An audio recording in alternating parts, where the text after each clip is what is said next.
Yet another new week here on the Daily Movie Critics, but unfortunately I haven't really watched any movies lately. I've been somewhat preoccupied with other things. Last movie I saw was 30 Minutes or Less, but I reviewed that last week.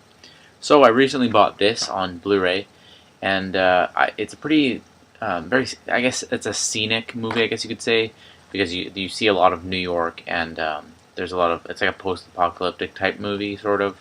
And so it's one of those movies that it's cool to see in HD. I haven't watched it yet on Blu-ray, but I saw it in theaters and I saw it, I don't know, on DVD a couple years ago. It came out in 2004.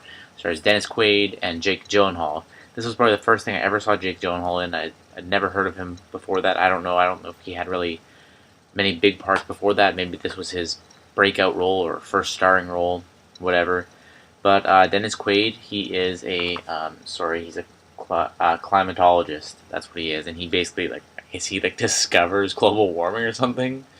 It's like, or he discovers something that's causing it. I don't know. The description of it is really poorly written, but so shit's going crazy. Global warming triggers a new ice age.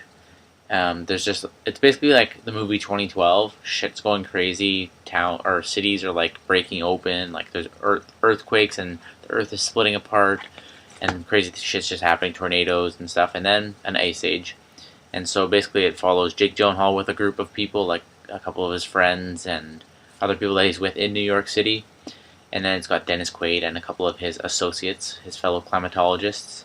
And so, yeah, it's basically just following all these people trying to survive this ice age, basically.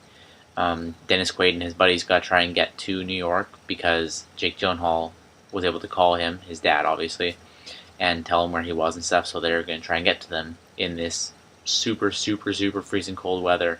And anyone who goes out there, they don't last too long unless they're very, very well prepared. And who's more well prepared for cold weather than a climatologist? Essentially, it's just the movie 2012, just before the movie 2012 came out, because this one is 5-6 years older than that. It's a good movie. People had bad things to say about it, but I enjoyed it from what I remember. There was a couple of lame parts, like there's a part with wolves.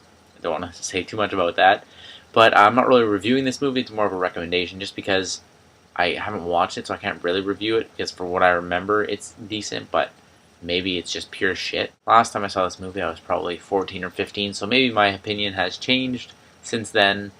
But it's a pretty decent movie from what I remember, so check it out. Pretty decent movie. If you like post-apocalyptic movies, this is one for you. Got this for $8 on Blu-ray at Walmart.